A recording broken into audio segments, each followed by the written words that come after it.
Асанның хикаясы. Баяғыда бір Естемес деген шалдың 3 баласы болыпты. Ең кішісінің аты Асан екен. Асан жас кезінен бастап-ақ көзге көріне бастайды. Естемес бір күні Асанға: «Ал балам, менің өлер алдындағы өсиетімді тыңда. Енді осы күндердің өзінен бастап-ақ өз күшіңе сыйынып, кім болса сонымен күресіп жүрсің, одан аулақ бол», дейді.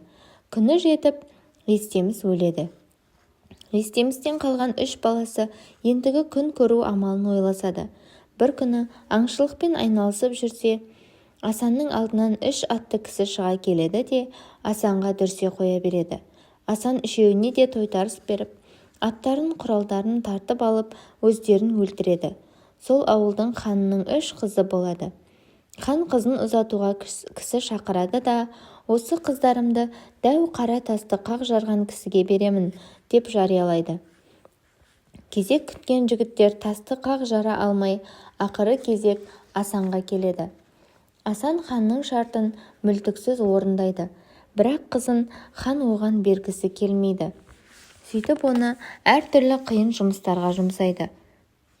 Бірақ хан қандай бәлеге жұмсағанымен Асан одан қорықпайды және айтқанын түгел орындап келе береді. Амалы құрған хан қыздарын Асанға береді. Асан екеуін ағаларына береді. Өзі кіші қызын алады.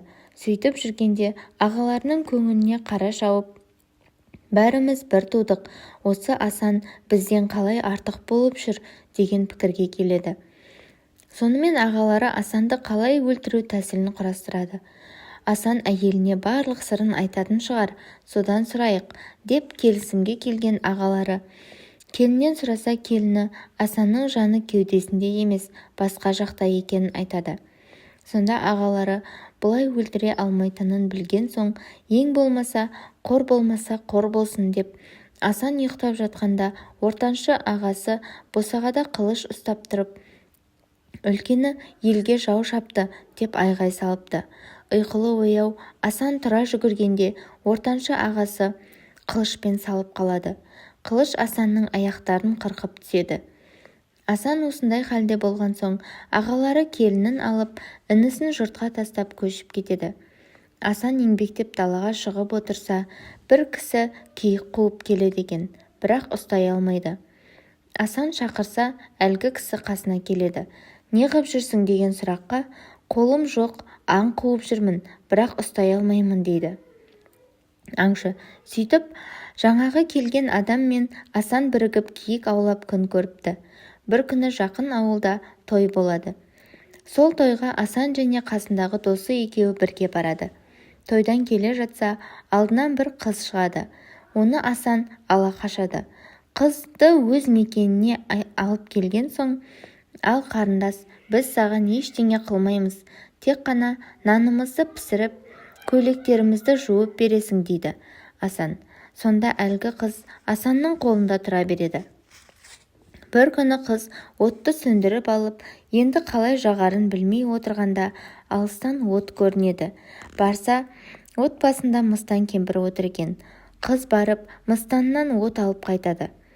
Қыз от алып келе жатқанда, мыстан артынан бағып, қыздың қайда барғанын аңдып жүреді.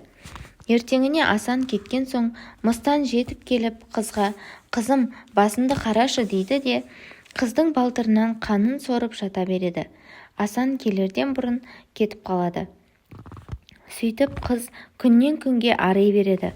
«Осының сырын білейік», деп Асан аңға кеткен болып, есіктің сыртында тығылып қалады. Бір мезгілде мыстан кіріп келгенде, бағып тұрған Асан аяғынан ала түседі. Кемпірдің алқымынан алып, өлтіруге аз қалғанда, мыстан кемпір жылап: «Аяғы жоғыңа аяқ, қол жоғыңа қол берейін, тек өлтіре көрме», деп жалынады. Асан: «Айтқан серттеріңді қазір орында», деп босатады. Мыстан аңшыға қол, Асанға аяқ жасап береді. Асан қызды ұлына апарып тастайды да өзі үйін іздеуге шығады. Ағалары Асанның баласын қойшы қылып, әйелін тоқал қылып алған екен. Кешке қарай Асан ағасының ауылына келеді. Өз әйелінің үйіне келіп жатады. таң ата ағалары балаға қойға бар деп айтқалы келсе, өзінің жұртында қалған інісін көреді. Асан атып тұрып, істеріңді кешірем, екінші бұндай істеріңді қайталамаңдар, дейді. Сөйтіп Ақпейіл Асан бай болып барша мұратына жетеді.